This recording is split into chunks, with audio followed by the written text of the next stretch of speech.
Hi friends, నేను మీ Jayant Yadav and welcome back to Jayant tutorials. Friends, Indian economy series మొత్తం పూర్తిగా మర్చిపోయింది అనుకున్నారు కదా? లేదు, మర్చిపోలేదు.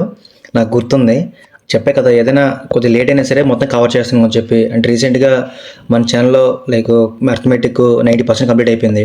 ఇంకా 2-3 టాపిక్స్ ఉన్నాయి, కూడా కంప్లీట్ చేస్తాను. ఆ తర్వాత ఎకానమీ సిరీస్లో ఇంకో జస్ట్ 2-3 టాపిక్స్ ఉన్నాయి, అవి కంప్లీట్ అయితే కంప్లీట్ ఎకానమీ అనేది కంప్లీట్ అయిపోయినట్టుగా. ఇప్పటివరకు ఎవరైతే కొత్తగా వ్యూవర్స్ చూస్తున్నారో, అంటే ఈ వీడియో కొత్తగా చూస్తున్నారో, వాళ్ళు ముందు మన ప్లేలిస్ట్లోకి వెళ్ళి ఇండియన్ ఎకానమీ అని ప్లేలిస్ట్ ఉంటుంది అనమాట మనకి డైరెక్ట్గా. సో ప్లేలిస్ట్లో చూస్తే మీకు డైరెక్ట్ క్లాసులు ఉంటాయి, ఒక 7 to 8 క్లాసెస్ ఉంటాయి అనమాట. సో క్లాస్ అని కంప్లీట్ చేశాక ఈ క్లాస్ చూడండి, మీకు చాలా బాగా అర్థమవుతుంది. ఇండియన్ ఎకానమీ మనం కంప్లీట్గా డీటెయిల్ నేర్చుకున్నాం అనమాట. చూడండి, ఇక్కడ మీకు ఫ్రేమ్ వర్క్ వేసి చూపిస్తా. ఇండియన్ ఎకానమీ ఇవన్నీ అనమాట. చూడండి సార్, ఇన్ని ఉంటాయి. ఇండియన్ ఎకానమీలో ఏమేమి ఉంటాయి అంటే చూడండి ఒకసారి. మనం ఆల్రెడీ ఈ చాప్టర్ కంప్లీట్ చేస్తాం, ఈ చాప్టర్ కంప్లీట్ చేస్తాం, ఈ చాప్టర్ కంప్లీట్ అయిపోయింది, ఈ చాప్టర్ కంప్లీట్ అయిపోయింది, ఈ చాప్టర్ కంప్లీట్ అయిపోయింది. ఆ తర్వాత ఇది కూడా కంప్లీట్ అయిపోయింది. ఇంకా మనకి మిగిలినవి ఇదో మెయిన్ టాపిక్స్, ఇదొకటి ఇంకా ఇదొకటి. 3 టాపిక్స్ మెయిన్ టాపిక్స్ ఉన్నాయి, మిగతావన్నీ మెయిన్స్కి.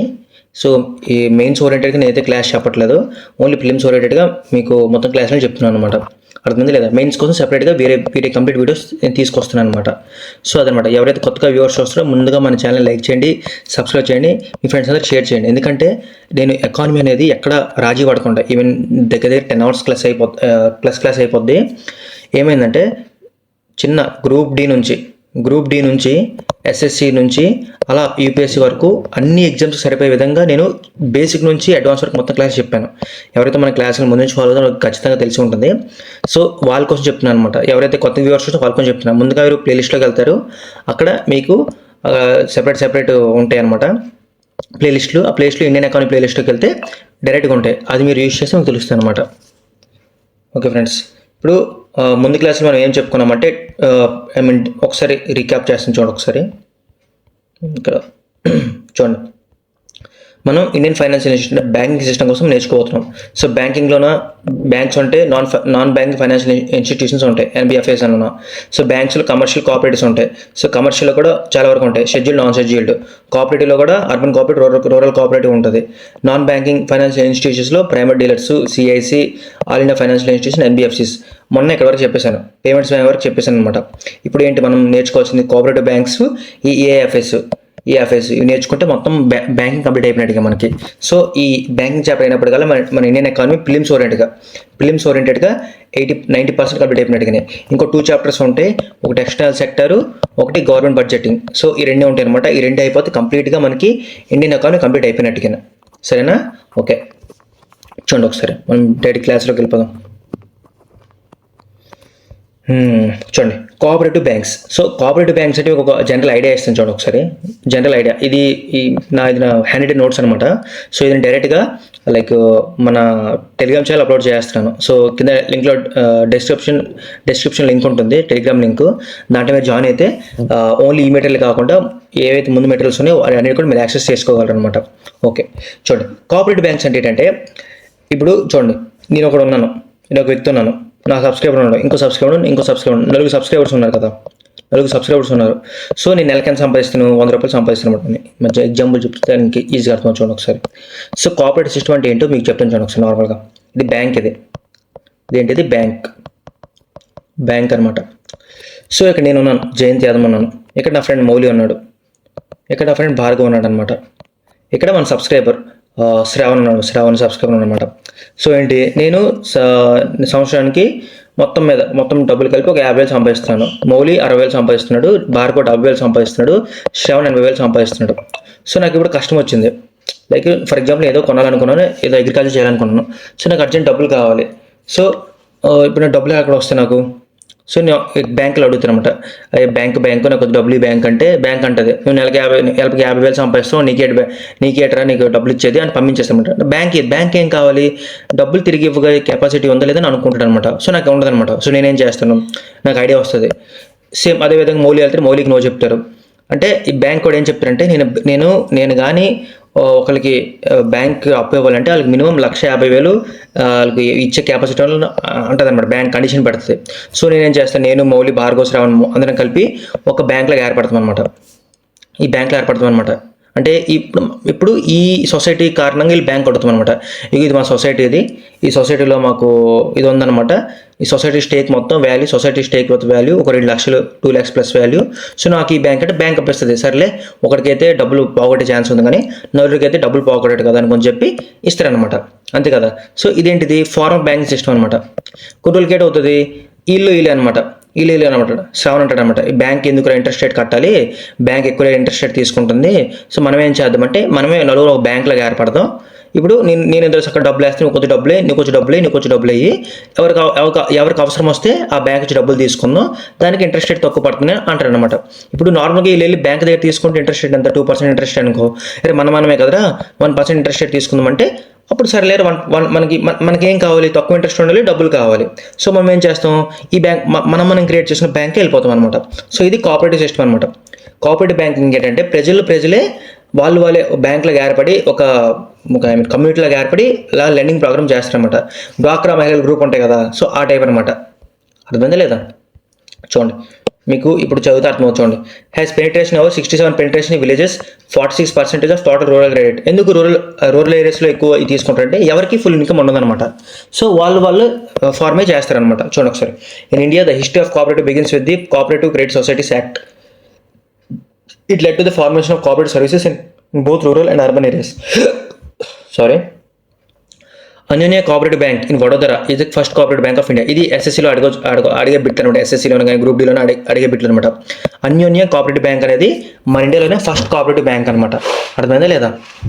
చూడండి, the members of cooperative banks are the same time the owners and the customers of the bank. చెప్పాను కదా ఇందులో మీకు మౌని ఎగ్జాంపుల్ చెప్పుకొని, కోఆపరేటివ్ బ్యాంక్స్లో ఎవరైతే ఓనర్స్ వాళ్ళే కస్టమర్స్ అనమాట. ఎందుకంటే ఎవరికి అవసరం వస్తే వాళ్ళు తీసుకుంటారు, అంతే, ఇంకేం లేదు.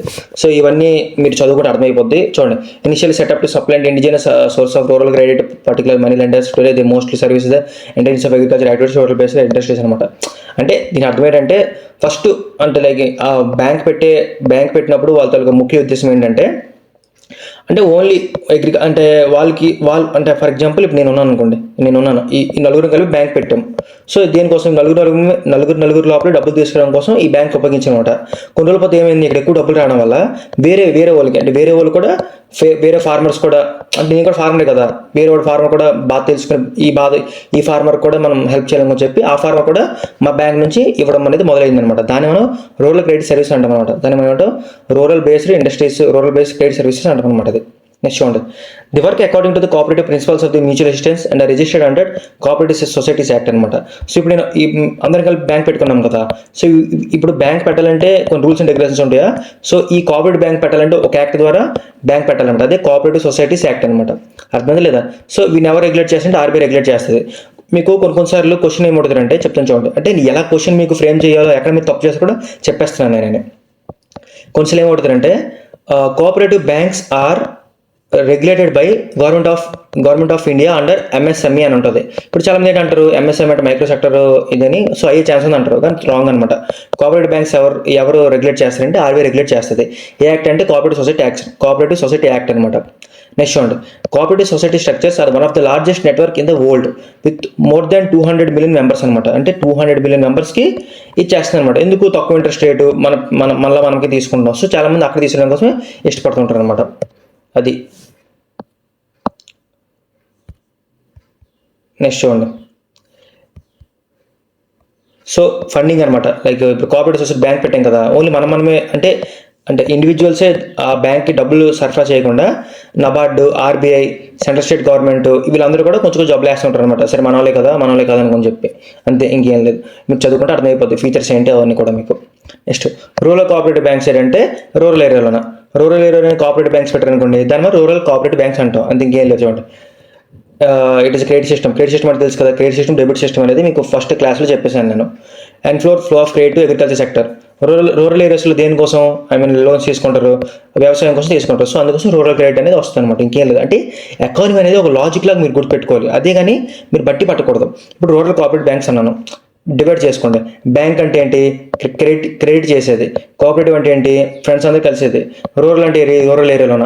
సో రూరల్ ఏరియా దేనికోసం క్రెడిట్ తీసుకుంటారు? అగ్రికల్చర్ కోసం, ఫార్మింగ్ కోసం, డైరీ కోసం, అగ్రికల్చర్ రిలేటెడ్ యాక్టివిటీస్ కోసం, దీనికోసం క్రెడిట్ తీసుకుంటారు అనమాట, అంతే.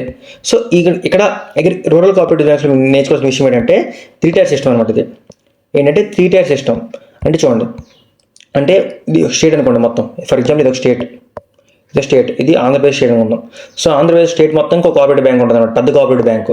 సో ఈ కోఆపరేటివ్ బ్యాంక్ కింద డిస్ట్రిక్ట్ వైజ్ కోఆపరేటివ్ బ్యాంక్స్ ఉంటాయి అనమాట.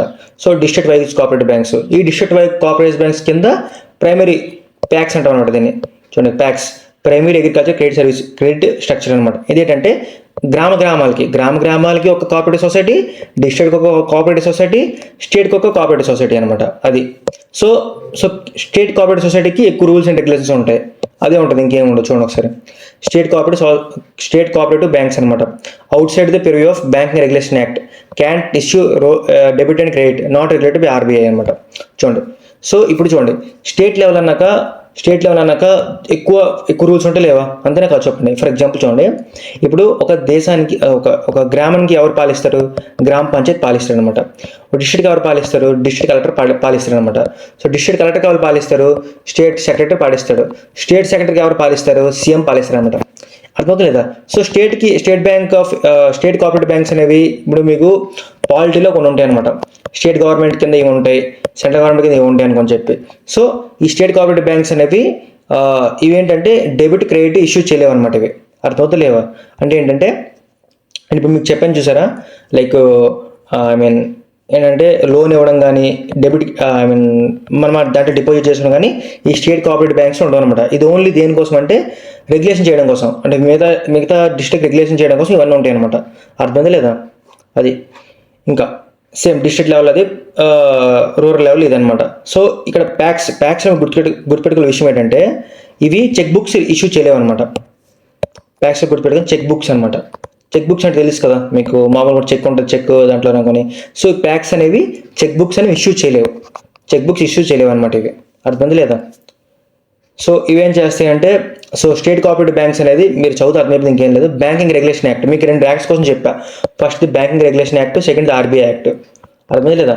సో ఆల్రెడీ ముందు అన్ని చెప్పినవని జస్ట్ పేరు తగ్గట్టు లాజిక్ అలవాటు సరిపోద్ది. మీరు ఎక్కడెక్కడ తప్పు చేస్తారో నేను ముందు చెప్తున్నాను. నేను చెప్పాను కదా, ఎవరైతే ఫస్ట్ టైం ఈ క్లాస్ చూస్తున్నారో వాళ్ళకి తల మీద నుంచి వెళ్తుంది కాన్సెప్ట్ అన్ని. సో అందుకే చెప్పాను, ముందు క్లాస్ మీరు చూస్తే కానీ మీకు ఇవేం అర్థం కావాలన్నమాట. సో ఫస్ట్ క్లాస్ చూడండి. Both state banks, district cooperative banks are registered under provisions of state cooperative societies act. The state also they came under dual regulation of RBI and state government. Next, the Banking Regulation Act was amended by Parliament in 2020, which brought all the urban and multi-state cooperative banks under the supervision of RBI. మీకు చెప్పాను లేదా నేను, RBI regulation కింద మీకు అన్ని cooperative banks వచ్చాయని చెప్పి. ఇక్కడ మీరు అనొచ్చు, బ్రో అలా అంటే మరి ఇక్కడ ఎందుకు బ్రో రెగ్యులేటెడ్ కాదని ఇచ్చారంటే, ఇది ముందనమాట. అంటే ఈ అమెండ్మెంట్ రాకముందు ఆర్బీఐ అనేది రెగ్యులేట్ చేయకపోయేది అనమాట, ఓన్లీ స్టేట్ గవర్నమెంట్ రెగ్యులేట్ చేసేది. బట్ ఇప్పుడు ఏంటి, ఇప్పుడు ఆర్బీఐ చేస్తుంది ప్లస్ స్టేట్ గవర్నమెంట్ కూడా చేస్తుంది అనమాట ఇప్పుడు ఈ 2020 రెగ్యులేషన్ తర్వాత. అర్థమైంది లేదా? Next same rural cooperative bank అలాగే ఇప్పుడు అర్బన్ కోఆపరేటివ్ బ్యాంక్స్ అంటే ఏంటి, ఇది అర్బన్ ఏరియాస్లో ఏర్పడే కోఆపరేటివ్ బ్యాంక్ని అర్బన్ కోఆపరేటివ్ బ్యాంక్ అంటాం అనమాట ఇది.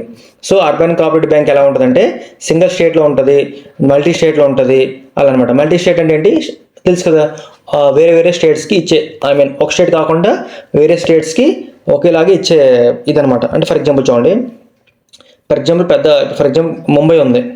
సో ముంబై పెద్ద మెట్రోపాలిటన్ ఏరియా కాబట్టి పెద్ద బ్యాంక్ ఉంటుంది అనమాట. సో ఇదేంటి, కోఆపరేటివ్, ఇక్కడ ఉన్న కోఆపరేటివ్ బ్యాంక్లోన ఎక్కువ కస్టమర్స్ ఉంటారు. సో ఈ కోఆపరేటివ్ బ్యాంక్ ఏం చేస్తుంటే పక్కన ఉన్న వేరే స్టేట్లో చిన్న స్టేట్స్ కూడా ఈ డబ్బులు వేస్తుంటుంది అనమాట. దాని మనం మల్టీ స్టేట్ కోఆపరేటివ్ బ్యాంక్ అని అంటాం అనమాట. సో ఇదేంటంటే దీంట్లో కూడా మనకి అర్బన్ కోఆపరేటివ్ బ్యాంక్స్లో కూడా 2 టైప్స్ ఉంటాయి, షెడ్యూల్డ్, నాన్ షెడ్యూల్డ్. మీకు షెడ్యూల్డ్, నాన్ షెడ్యూల్డ్ అంటే మీకు ఆల్రెడీ ఎక్స్ప్లెయిన్ చేశాను ముందు క్లాస్లో ఉన్న. సో ఆ విధంగా అనమాట. సో మల్టీ స్టేట్ యూసీబీఎస్ అంటే urban cooperative banks are registered under cooperative societies under the provisions of multi state cooperatives act act అనమాట. ఏం లేదు చూడండి. సో మల్టీ స్టేట్ అంటే మల్టీ స్టేట్ కోఆపరేటివ్ సొసైటీస్ యాక్ట్లోన వాటికి డిసైడ్ చేస్తారనమాట. దాని కింద వస్తుంది. సో ఎందుకు మీకు చెప్పాను కదా, ఇప్పుడు ఇప్పుడు state cooperative banks state cooperative society act కింద అది ఏర్పడుతుంది. అర్బన్ కోఆపరేటివ్ సొసైటీ యాక్ట్ కింద ఏర్పడుతుంది. Multi state cooperative bank multi state cooperative society act కింద ఏర్పడుతుంది. సో ఈ విధంగా లాజిక్ అనమాట, ఇంకేం లేదు. UCBs come under supervision of RBI, ఇది కూడా సూపర్విజన్ ఆఫ్ ఆర్బీఐ అనమాట. సో ఇక్కడ చూడండి, సో యూసీబీకి పీసీబీ అంటే రూరల్, ఆర్సీబీకి తేడా ఏంటంటే, ఆర్సీబీ రాయల్ ఛాలెంజ్ బ్యాంకులు కాదు, రూరల్ కోఆపరేటివ్ బ్యాంక్స్. తేడా ఏంటంటే ఇవి బాండ్స్ షేర్స్ అనేవి ఇష్యూ చేయగలవు అనమాట. అంటే ఈ అర్బన్ కోఆపరేటివ్ బ్యాంక్స్ ఏం చేయగలవు, బాండ్స్ షేర్స్, ఇవి మీకు ఫైనాన్షియల్ మార్కెట్లో మీకు ఎక్స్ప్లెయిన్ చేస్తాను. అవి మీరు అవేంటంటే అవి యూసీబీస్ అనేవి అవి మీకు గ్రాంట్ చేయగలవు అనమాట. అంటే దానికి ఏమంటారు, దానికి ఇష్యూ చేయగలరు. కానీ స్టేట్ కోఆపరేటివ్ బ్యాంక్స్, ప్యాక్స్, ఈ ప్యాక్స్ అంటే చెప్పాను కదా, ప్రైమరీ అగ్రికల్చర్ కోఆపరేటివ్ సొసైటీస్, అవి bonds shares cheque book issue చేయలేదన్నమాట. అది నెక్స్ట్ బ్యాంక్ బోర్డ్ బ్యూరో. మీకు ఇది సింపుల్గా ఒక వర్డ్లో చెప్పేసి ఏంటంటే, ఫర్ ఎగ్జాంపుల్ మీకు చెప్పాను ఇప్పుడు కొన్ని పబ్లిక్ సెక్టర్ బ్యాంక్స్ ఉంటాయి. పబ్లిక్ సెక్టర్ బ్యాంక్స్ అంటే తెలుసు కదా, నార్మల్గా గవర్నమెంట్ రెగ్యులేట్ చేసే బ్యాంక్స్ అనమాట. సో గవర్నమెంట్ రెగ్యులేట్ చేసే బ్యాంకు హెడ్ ఉంటాడా, సో హెడ్ ఎవరు లైక్ చైర్మన్ అపాయింట్ చేయాలి, ఇవన్నీ డిసైడ్ చేసేది బ్యాంక్స్ బోర్డ్ బ్యూరో అనమాట, బీబీబీ అంటామంట దీన్నే. అర్థమైంది లేదా? సో ఇది ద మెయిన్ ఫంక్షన్ అనమాట. సో ఇదేం చేస్తుందంటే, ఇది పీజే నాయక్ కమిటీ కింద దీన్ని మనం ఏర్పాటు చేశారు, లైక్ బ్యాంక్స్ బోర్డ్ బ్యూరోని. ఇదేంటంటే chairman selected by central government అనమాట. అర్థమైంది లేదా? ఫంక్షన్స్ ఏంటి చూడండి ఒకసారి దీన్ని. Build data bank ready to performance of PSBs చెప్పాను కదా, responsible for selection and appointment of board of directors in PSBs, advise government formulation enforcement of, అంటే మొత్తం cooperative banks, public sector banks ఇవన్నీ ఎలాగ వర్కౌట్ అవ్వాలి, ఏం చేయాలి అనేది ఈ బ్యాంక్స్ బోర్డ్ బ్యూరో అనమాట డిసైడ్ చేసింది అనమాట. గుర్తుపెట్టుకోవాల్సిందంటే పీజే నాయక్ కమిటీ ఇది 2014లో రికమెండేషన్ ఇస్తే 2016లో ఇచ్చారన్నమాట. అటానమస్ రికమెండేషన్ అనమాట ఇది. అర్థమైందా లేదా? సో బ్యాంక్స్ బోర్డ్ బ్యూరో నుంచి ఒక మెయిన్ క్వశ్చన్ ఏంటంటే, ఇది ఆర్బీఐ కంట్రోల్లో ఉంటుందా ఉండదా? సో ఇది ఆర్బీఐ కంట్రోల్లో ఉంటుంది అనమాట.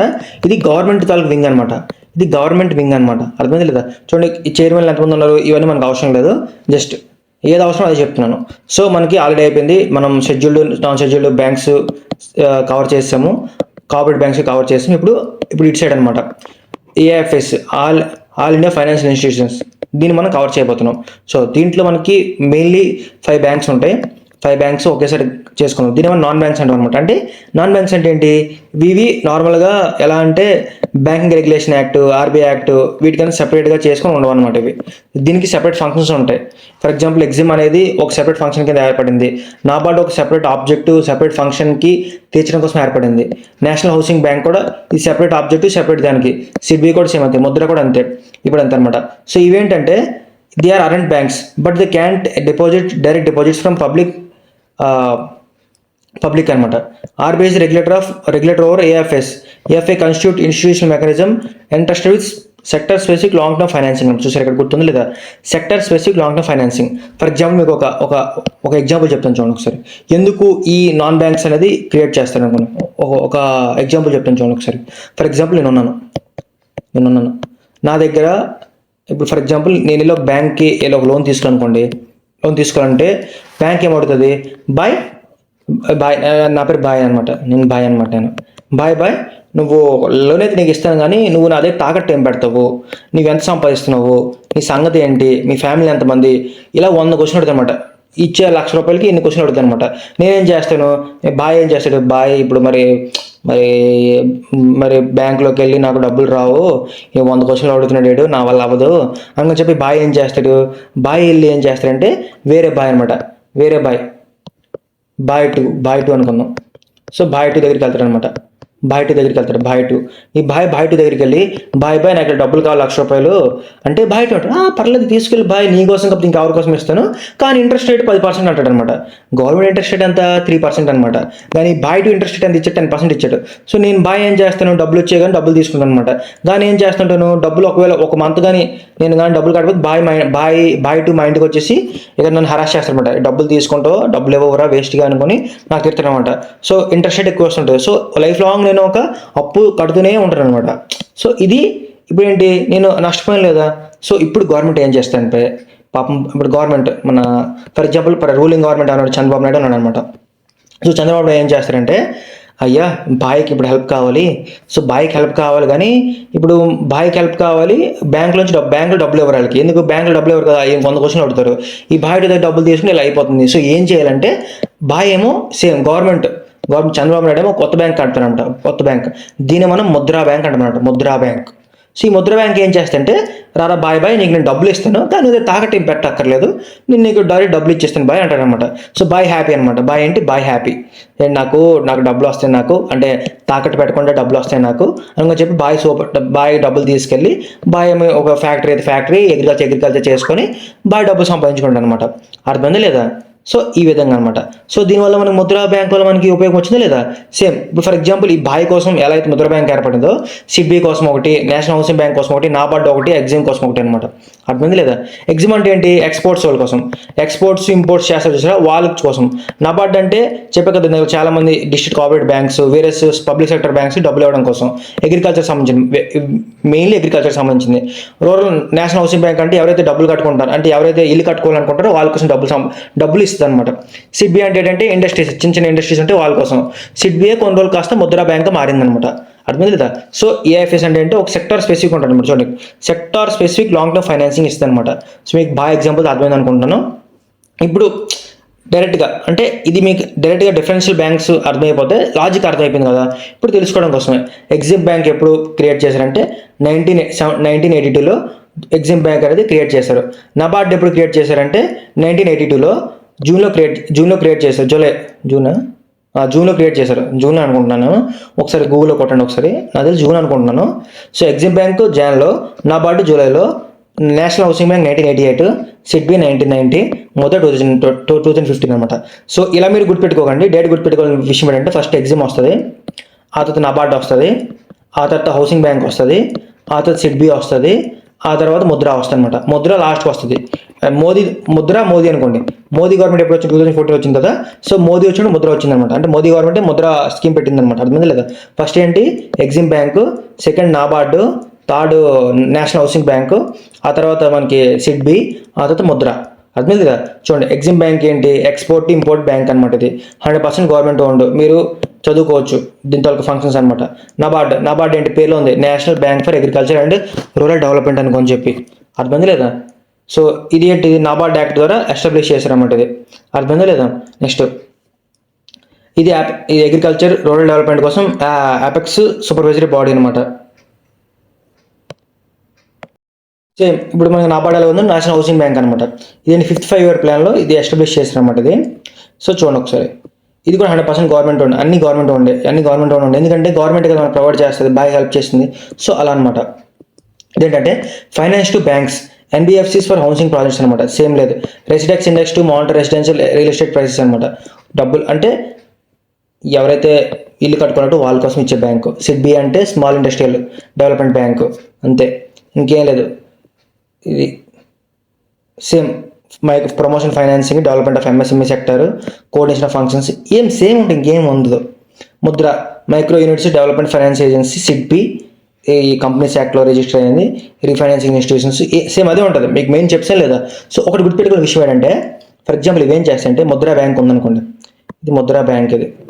సో ఇప్పుడు చాలామంది ఉంటాయి, ఇప్పుడు ఫర్ ఎగ్జాంపుల్ నేనే ఉన్నాను, నాకు ముద్రా బ్యాంక్లో అకౌంట్ ఉంటుంది, ముద్రా బ్యాంక్లో అకౌంట్ ఉండదు అనమాట. నాకు ఎక్కడ ఉంటుంది, బ్యాంకు యూనియన్ బ్యాంక్ ఆఫ్ ఇండియాలో అకౌంట్ ఉంటుంది కదా. సో ఇప్పుడు నేను ఏం చేస్తానంటే, ఇప్పుడు ఈ ముద్రా బ్యాంక్ ఏం చేస్తానంటే, యూనియన్ బ్యాంక్ చెప్తాను అనమాట, రే యూనియన్ బ్యాంక్ కూడా ఇగో నేను ఇంత డబ్బులు ఇస్తాను, ₹1,00,000 ఇస్తున్నాను, ఇది నువ్వేం చేస్తావంటే నా బాయ్కి ఇచ్చేలా చూడు, ఎందుకంటే నా దగ్గర అడిగే అకౌంట్ లేదు కదా, నీ దగ్గర అకౌంట్ ఉంటుంది, సో నీ నుంచి ఇచ్చే చూడని చెప్పి ఈ బ్యాంక్స్ అన్ని ఏం చేస్తాయంటే వేరే బ్యాంక్స్కి డబ్బులు ఇస్తాయి అనమాట. సో ఆ బ్యాంక్ నుంచి మనం డబ్బులు తీసుకుంటాం. కొన్నిసార్లు ఇవి డైరెక్ట్ ఫైనాన్సింగ్ చేయదనమాట. ఇప్పుడు నాబార్డ్ ఉంది, నాబార్డ్ డైరెక్ట్ ఫైనాన్సింగ్ ఎప్పుడు చేయదనమాట. నాబార్డు కింద కోఆపరేటివ్ బ్యాంక్స్ ఉంటాయి, వాటి నుంచి నాబార్డు వీటి డబ్బులు వస్తాయి, ఈ బ్యాంక్స్ మనకు డబ్బులు వస్తాయి అనమాట. డైరెక్ట్ ఫైనాన్సింగ్ కొన్ని చేయవన్నమాట. అర్థమైందా లేదా? అది ఇప్పుడు నెక్స్ట్ ప్రైమరీ డీలర్స్ అనమాట. సో ఈ ప్రైమరీ డీలర్స్ అంటే గుర్తుపెట్టుకోండి, స్టాక్ అనమాట. ఆర్బీఐ స్టాక్ మార్కెట్ అనమాట. ఇలా ఏం చేస్తారంటే ఆర్బీఐ మనకి గవర్నమెంట్ సెక్యూరిటీస్ అనేవి రిలీజ్ చేస్తుంది. అర్థమైంది కదా? సో వీళ్ళు ఏం చేస్తారంటే ఆర్బీఐ కొంతమంది లైసెన్స్ చేస్తారు అనమాట. ఫర్ ఎగ్జాంపుల్ ఈ కుబేర్లో మీరు కూడా అకౌంట్ తీసుకుని మీరు కూడా పీడీ అయిపోతారు అనమాట. ఈ ప్రైమరీ డీలర్స్ ఏం చేస్తారంటే గవర్నమెంట్ రిలీజ్ చేసిన బాండ్స్ అనేవి కూడా కొనుక్కుంటారు అనమాట, కొనుక్కొని అమ్ముకుంటారు అనమాట. అదొక మార్కెట్ అనమాట. అది మీకు క్యాపిటల్ మార్కెట్లో అర్థమవుతుంది, మీకు అర్థమైందా లేదా. Next non banking financial corporations. So ఇది చూడండి, ఇవేంటంటే చూడండి ఒక్కొక్క కూడా మళ్ళీ చూడండి. ఎన్బిఎఫ్సిస్ అంటారు వీటిని. It is company. సో ఇది బ్యాంక్ కాదు, కంపెనీ ఇది. సో అందుకోసం ఇది కంపెనీస్ యాక్ట్ 1956లోన దీన్ని రిజిస్టర్ చేస్తారనమాట. కంపెనీస్ యాక్ట్ 1956లోన ఇది వచ్చింది. దాన్ని అమెండ్మెంట్ చేసి 2013లో వచ్చిందనమాట. సో అందుకోసం 1956 2013 ఇచ్చారు. మీద బ్యాంక్స్ అని దేంట్లో వచ్చేవి, బ్యాంకింగ్ రెగ్యులేషన్ యాక్ట్ కింద వచ్చాయి. బట్ ఎన్బిఎఫ్సిస్ ఇవి కంపెనీస్ ఇవి. సో కంపెనీస్ యాక్ట్ కింద రిజిస్టర్ అయ్యి ఉంటాయి అనమాట. అర్థమైంది లేదా. సో ఇవేం చేస్తాయంటే engage in business to loan advances, acquisition of shares, stocks, banks, bonds, debentures, securities issued by government or local authority or marketable securities అనమాట. ఇప్పుడు కంపెనీ ఏం చేస్తుంది, ఇప్పుడు ఫర్ ఎగ్జాంపుల్ నేను కంపెనీ పెట్టా. సో కంపెనీని ఏం చేయాలి, నాకు ప్రాఫిట్ కావాలి, నేను ప్రొడక్ట్స్ క్రియేట్ చేయాలి. సో నేను ఓన్లీ ప్రాఫిట్ కోసమే ప్రొడ్యూస్ పని చేస్తాను కాబట్టి చాలా మందికి లోన్స్ ఇస్తాను. బ్యాంక్ కడితే నాకు ప్రైవేట్ లోన్ ఇస్తాను అనమాట. అర్థమైంది లేదా. సో ఇది ఇప్పుడు ఏంటంటే ఈ ఎన్బిఎఫ్సిస్ ఏం చేస్తే పెద్ద పెద్ద బడా కంపెనీలకు డబ్బులు ఇస్తాయి అనమాట. నీలాంటి నాలాంటి బాయ్ లాంటి డబ్బులు ఇవ్వరు అనమాట వీళ్ళు. అర్థమైంది లేదా. సో ఇవి బేసల్ 3 నామ్స్కి పాటించాలన్నమాట. ఇవి నాన్ బ్యాంకింగ్ ఫైనాన్షియల్ కార్పొరేషన్స్ అనేవి ఏం చేయాలంటే ఇవి బేసల్ నామ్స్కి ఫాలో అవ్వాలన్నమాట. ఇవి బేసల్ నామ్స్ అని చెప్పాను కదా, ఇక ముందు ఎక్స్ప్లెయిన్ చేశాను. అంటే బ్యాంకింగ్ అనేవి కొన్ని రూల్స్ ఉంటాయి అన్నమాట. ఆ రూల్స్ అనేవి చేయాలన్నమాట. ఇది ఇక్కడ చూడండి ఒకసారి. It doesn't include any institution whose principal business అనేది అంటాం కదా, అగ్రికల్చర్ యాక్టివిటీ కోసం, ఇండస్ట్రియల్ యాక్టివిటీ కోసం డబ్బులు ఇవ్వడం వీళ్ళకి అనేది అనమాట. వీళ్ళకంతా ఓన్లీ డబ్బుల కోసం కావాలి. Only markets, companies, stock market ఇదే అనమాట నాన్ బ్యాంకింగ్ ఫైనాన్షియల్ కంపెనీస్ అనమాట. చూడండి ఒకసారి. What makes NBFCs different from banks, ఇది గుర్తుపెట్టుకోండి ఒకసారి, ఇది ఇంపార్టెంట్ అనమాట. ఎన్బిఎఫ్సిస్కి బ్యాంక్స్కి తేడా ఏంటంటే ఎన్బిఎఫ్సిస్ ఓన్లీ టైం డిపాజిటే యాక్సెప్ట్ చేస్తాను అనమాట. టైం డిపాజిట్స్, డిమాండ్ డిపాజిట్స్ మీకు ఆల్రెడీ మనీ క్లాస్లో చెప్పేశాను, మన ప్లేలిస్ట్లో చూసుకోండి ఒకసారి. సో టైం డిపాజిట్స్ చేయలేవు అనమాట. ఓన్లీ టైం డిపాజిట్స్ ఇవి చేస్తే యాక్సెప్ట్ చేయగలవు అనమాట. ఇంకా నార్మల్ బ్యాంక్స్ ఏంటి, ఇవి టైం డిపాజిట్స్ చేయగలవు, డిమాండ్ డిపాజిట్స్ చేయగలదు అనమాట. అంటే డిమాండ్ డిపాజిట్స్, టైం డిపాజిట్స్ రెండు కూడా ఈ నార్మల్ బ్యాంక్స్ చేయగలదు. But NBFCs only time deposit చేయగలదు అనమాట. ఇక్కడ చూడండి, NBFCs don't form a part of payment settlement system, can't issue cheques, అంటే చెక్ ఇష్యూ చేయలేదు అనమాట. మెయిన్ అయితే చెక్ ఇష్యూ చేయలేదు. No deposit insurance facility, credit guarantee corporation of India is available to deposits of NBFCs అనమాట. So deposit insurance facility అంటే ఏంటంటే for example నేను అక్కడ ₹1,00,000 ఇన్వెస్ట్ చేశాను, ఆ బ్యాంక్లో పెట్టాను. సో ఈ బ్యాంక్లో ఏంటంటే ఇక నీ డబ్బులు సేఫ్ అయిపోతాయి, అంటే ₹1,00,000 పెడితే ₹1,00,000 తిరిగి వచ్చేస్తాయి అని గ్యారంటీ వాళ్ళు ఎవరు అనమాట. వాళ్ళు అర్థమైంది లేదా. ఎవరు కాబట్టి ఇంట్రెస్ట్ రేట్ కూడా ఎక్కువ ఉంటుంది అనమాట. హై రిస్క్ హై రివార్డ్ అనమాట. CRR not applicable to NBFC. CRR, SLR, margin standing facility ఇవన్నీ ఏంటో ఎక్స్ప్లెయిన్ చేయలేను నేను. Next criteria of NBFC licence, ఇవి మీరు చదువుకుంటే అర్థమైపోద్ది, ఇంకా అవసరమే లేదు. 2 crores ఉండాలి, ప్లస్ కంపెనీస్ యాక్ట్ కింద రిజిస్టర్ అయ్యి ఉండాలి, లిమిటెడ్ కంపెనీ ఉండాలి, ప్రైవేట్లో ఉండాలి. ఇవే 4 ఉంటాయి. ఇవి డైరెక్ట్ చదువుకుంటే అర్థమైపోద్ది అనమాట. అంటే ఏదైతే ఈజీగా ఉంటుందో అది నేను చెప్పట్లేదు, ఎందుకంటే టైం మీకు ఇంపార్టెంట్, నాకు ఇంపార్టెంట్. సో ఏదైతే ఇంపార్టెంట్ అదే చెప్తున్నాను. ఎందుకంటే మెటీరియల్ పెట్టాను అనుకోండి, ఒకసారి మీరు బ్రీఫ్గా చదివి నేను చెప్పింది మీకు అర్థం చేసుకుని మీకు ఈజీగా అర్థమైపోతుంది అనమాట. ఇంకేం అక్కర్లేదు. చూడండి ఒకసారి. As per RBI act 1935 no NBFC 34 ఉంది, 35 ఇది. NBFCs can carry business without obtaining certificate of registration for RBI అనమాట. అంటే సేమ్ లేదు. ఇప్పుడు ఆర్బీఐ అనేది అన్ని బ్యాంకులు హెడ్ అనమాట. సో ఎన్బిఎఫ్సిస్ ఏవైతే నాన్ బ్యాంక్ ఫైనాన్షియల్ కంపెనీస్ ఉంటాయో, కార్పొరేషన్స్ ఉంటాయో, ఇవన్నీ ఆర్బీఐ దగ్గర రిజిస్టర్ అవుతాయి అనమాట. సో అప్పుడు ఆర్బీఐ ఒక సర్టిఫికేట్ ఇస్తుంది. సర్టిఫికేట్ అంటే ఏంటి, సరే నీ పని చేసుకోవచ్చు అంటే అప్పుడు ఈ ఎన్బిఎఫ్సిస్ ఏమో పని చేసుకుంటుంది అనమాట. అది ఇంకేం లేదు. సో చూడండి ఒకసారి. ఈ నాన్ బ్యాంకింగ్ ఫైనాన్షియల్ కార్పొరేషన్లు ఏమేమి ఉంటాయంటే venture Capitals, merchant banking, stock broking companies అనమాట. వెంచర్ క్యాపిటల్ తెలుసు కదా. ఫర్ ఎగ్జాంపుల్ షార్క్ ట్యాంక్ అనుకొని ఒక ప్రోగ్రామ్ వస్తుంది. ఏంటంటే చాలామంది ఒక ఐడియా స్పిచ్ చేస్తారు, వాళ్ళు డబ్బులు ఇస్తారు అనమాట. Venture Capitals. So venture capital అన్న, ఏంజల్ ఫండ్స్ అన్న ఒకటే అనమాట. So merchant bank companies, stock broking companies ఇవన్నీ అంతే అనమాట. సో నిధి కంపెనీస్, చిట్ కంపెనీస్ ఇవన్నీ కూడా ఎన్బిఎఫ్సిస్ కింద వస్తాయి అనమాట. సో నిధి కంపెనీస్ సెపరేట్ మినిస్ట్రీకి వస్తుంది. చిట్ కంపెనీస్ చిట్ ఫండ్ యాక్ట్కి వస్తుంది. ఏం లేదు, చెప్పింది అది ఉంటుంది, ఇంకేం ఉండదు. సిగ్నిఫికెన్స్ ఆఫ్ ఎన్బిఎఫ్సిస్ అనమాట. సేమ్ ఇది మెయిన్స్ కోసం, ఇది మెయిన్స్ టాపిక్, మీరు స్కిప్ చేసేయచ్చు, ఇంకేం లేదు. మెయిన్స్ కోసం ఎవరైతే ప్రిపేర్ అవ్వాలనుకుంటారో వాళ్ళు ఇవి చదువుకుంటే సరిపోద్ది. బేసల్ నామ్స్ చెప్పాను కదా మీకు. బేసల్ నామ్స్ ఏంటంటే బ్యాంక్ అనేది ఫర్ ఎగ్జాంపుల్ మీకు గుర్తుందో లేదో, లైక్ ఒక 10 years కిందట అగ్రిగోల్డ్ స్కామ్ జరిగిందనమాట. అగ్రిగోల్డ్ అనే ఒక బ్యాంక్ అనేది స్కామ్ చేసింది, దానివల్ల చాలా మంది నష్టపోయారు అనమాట. సో ఇలా స్కామ్లు జరగకుండా ఉండడం కోసం బ్యాంక్స్ రూల్స్ ఫాలో అవ్వాలని చెప్పి ఇంటర్నేషనల్గా బేసల్ నామ్స్ అని పెట్టారనమాట. చూడండి, it's a global voluntary framework on bank capital adequacy, stress testing, market liquidity risks. It was formulated by basal committee on banking supervision located in the basal అనమాట. Basal అనే place Switzerland ఉంది. అక్కడ discuss చేసుకొని rules పెట్టారనమాట. దాన్ని మనం basal norms అంటారు అనమాట. ఫస్ట్ బేసల్ నామ్స్ ఎప్పుడు అయ్యిందంటే 1988లో అయింది. దాన్ని మనం రివైజ్ చేసి 2004లో వచ్చింది. ఆ తర్వాత 2010లో వచ్చింది అనమాట.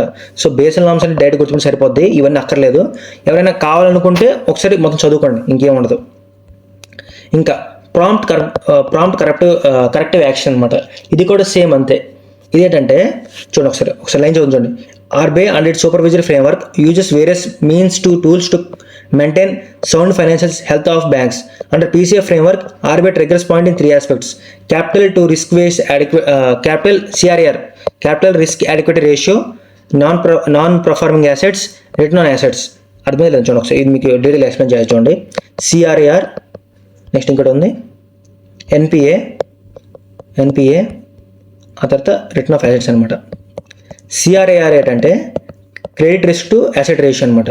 అంటే ఫర్ ఎగ్జాంపుల్ చూడండి, నా దగ్గర నేను 1,00,000 రూపాయలు అని చూడండి ఒకసారి, నా దగ్గర 1,00,000 రూపాయలు అసెట్ ఉంది కదా, నేను 50,000 క్రెడిట్ ఇచ్చాను అనమాట. సో 50,000 ఒకటి పోగొట్టినా సరే, 50,000 ఎవరైనా లైక్ దాన్ని 50,000 రూపాయలు ఎవరైనా దాన్ని పోగొట్టేసారు అంటే డిఫాల్ట్ చేసినా సరే, ఇంకా 50,000తో నేను మిగతా నా బ్యాంక్లో ఎవరైతే డబ్బులు ఇచ్చారో వాళ్ళందరికీ నేను ఏం చేస్తానంటే వాళ్ళకి నేను డబ్బులు తిరిగి ఇచ్చేస్తాను అనమాట. అర్థమైంది కదా. సో దాన్ని బట్టి మనం క్రెడిట్ ఇది ఉంటుంది అనమాట. ఎంత సిఆర్ఏఆర్ ఎంత ఎక్కువ ఉంటే సో బ్యాంకింగ్ అంత మంచిది అనమాట. సో ఎప్పుడైనా మీరు ఎక్కడైనా ఏ బ్యాంకులో మీరు లోన్ తీసుకున్నప్పుడు మీరు దాని బ్యాంక్ తరఫు CRAR చెక్ చేయండి అనమాట. అర్థమైంది లేదా. సో ఎంత CRAR తక్కువ ఉంటే ఆ బ్యాంక్ అంత ఫ్రాడ్ బ్యాంక్ అనమాట, దాని లెక్క అనమాట. అది నాన్ పర్ఫార్మింగ్ అసెట్స్ మీకు చెప్పాను already, money సప్లైలో NPA 1, NPA 2, NPA 3 ఇవన్నీ చెప్పాను నేను. నాన్ పర్ఫార్మింగ్ అసెట్స్ అంటే ఏంటనుకో చెప్పి. నాన్ పర్ఫార్మింగ్ అసెట్స్ ఏంటంటే ఫర్ ఎగ్జాంపుల్ బ్యాంక్ ఒక లోన్ వచ్చింది అనుకో, బ్యాంక్ ఆ లోన్ తిరిగి కట్టకపోతే, ఆ లోన్ కట్టకుండా ఇచ్చిన మొత్తం ఫర్ ఎగ్జాంపుల్ నాకు 1,00,000 రూపాయలు బ్యాంక్ లోన్ తీసుకున్నాను, బాయ్ లోన్ తీసుకున్నాడు, కానీ బాయ్ లోన్ కట్టలేదు అనమాట. సో ఈ 1,00,000 రూపీస్ బ్యాంక్కి NPA అవుతుంది అనమాట. నాన్ పర్ఫార్మింగ్ అసెట్ అనమాట. అంటే అసెట్ ఇచ్చేది పెర్ఫామ్ చేయట్లేదు, so non performing asset. Return on assets అనమాట. రిటర్న్ ఆన్ అసెట్ అంటే ఏంటి, ఫర్ ఎగ్జాంపుల్ నేను వేరే దగ్గర ఒక 1,00,000 రూపాయలు ఇన్వెస్ట్ చేశాను, అక్కడ నుంచి నాకు ఎంత రిటర్న్ వస్తుంది అనుకొని చెప్పి. సో ఈ 3 కలిపి కూడా ప్రాంప్ట్ టు కరెక్టివ్ ఫ్రేమ్వర్క్ ఉంటుంది అనమాట. అర్థమైంది లేదా. సో ఇప్పుడు RBI ఏం చేస్తుందంటే CRAR ఎంత ఉండాలి, ఇంత చూడండి, CRAR ఎంత ఉండాలంటే లెస్ దెన్ 10.25, మోర్ దెన్ 7.25 ఉండాలి. CRAR సెకండరీ లెవెల్లో ఎంత ఉండాలి, CRAR థర్డ్ లెవెల్ ఎంత ఉండాలి అనుకొని ఉంటుంది అనమాట, ఇంకేం లేదు. సో ఇప్పుడు ఫర్ ఎగ్జాంపుల్ RBI అనేది మనీ సప్లై కంట్రోల్ చేయాలనుకుందండి. అప్పుడు ఏం చేస్తుందంటే ఈ ప్రాంప్ట్ టు కరెక్టివ్ యాక్షన్ కింద మనకి CRAR పెంచేస్తుంది, NPA రేట్ పెంచేస్తుంది, అలా పెంచేస్తుంది అనమాట. అంటే ఎలా అంటే ఫర్ ఎగ్జాంపుల్ చూడండి, ఇప్పుడు బ్యాంక్ మనీ సప్లై తగ్గించాలనుకుంది. ఇప్పుడు బ్యాంక్ ముందేమన్నది ఎవరికైతే 1% NPA ఉంటుందో వాళ్ళు డబ్బులు ఇవ్వచ్చు అని చెప్తుంది అనమాట. ఇప్పుడు ఈ మనీ సప్లై తగ్గించడం కోసం ఏం చేస్తుంది RBI, NPA ఎవరికైతే 2% ఉంటుందో వాళ్ళే అంటారు అనమాట. సో ఇప్పుడు 2% కింద ఎవరికైతే ఈ 2% కింద ఏ బ్యాంక్స్ ఉన్నాయో ఆ బ్యాంక్స్ని మరి లోన్స్ ఇవ్వలేవు. సో దాని ద్వారా ఏంటి చైన్ రియాక్షన్ అవుతుంది అనమాట. ఆ లోన్ ఇవ్వలేదు, సో ఆటోమేటిక్గా ఎకానమీ సిస్టంలోన మనీ సప్లై తగ్గిపోద్ది అనమాట. సో మనీ సప్లై అంటే ఏంటి, ఇవన్నీ నేను ఆల్రెడీ ముందు క్లాస్లో ఎక్స్ప్లెయిన్ చేశాను, అందుకే చూడమన్నాను అనమాట. నెక్స్ట్ RBI స్టెప్స్ అంటే PCA ప్రాంప్ట్ కరెక్టివ్ యాక్షన్ ఏంటి, restriction branch expansion, distributing dividends, banks మీద stop lending, cap on lending, ఇవన్నీ ఏంటంటే ఇవన్నీ మెయిన్ సబ్జెక్ట్ అనమాట. మెయిన్ సబ్జెక్ట్ అవసరం లేదు, ప్రిలిమ్స్ ఓరియంటెడ్ అయితే మొత్తం చెప్పేశాను. మెయిన్స్ ఓరియంటెడ్ కంటే మీకు స్పెషల్గా వేరే క్లాసులు తీసుకుంటాను, ఆల్వేస్ ఈ మెటీరియల్ మీరు చదువుకుంటే అర్థమైపోతుంది అనమాట. నేను పెట్టింది ఏంటి ఓన్లీ ప్రిలిమ్స్ ఓరియంటెడ్గా క్లియర్ అయిపోవాలన్నమాట అది. సో ఇక్కడితో మనకి మనీ అండ్ బ్యాంకింగ్ మొత్తం కంప్లీట్ అయిపోయింది. సో ఇంకొక 2 చాప్టర్స్ ఉన్నాయి, గవర్నమెంట్ బడ్జెట్, ఎక్స్టర్నల్ సెక్టర్. ఈ 2 టైప్స్కి అయిపోతే మొత్తం ప్రిలిమ్స్ ఓరియంటెడ్ మొత్తం మనకి ఎకానమీ కంప్లీట్ అయిపోయినట్టుగా. సో ఇప్పటికైతే మన ఛానల్ లైక్ చేయకుండా, షేర్ చేయకుండా, సబ్స్క్రైబ్ చేయకుండా ఖచ్చితంగా సబ్స్క్రైబ్ చేసుకోండి. లైక్ అండ్ షేర్, సబ్స్క్రైబ్ చేయండి. Thank you. Jayant Yadav signing off. జై హింద్.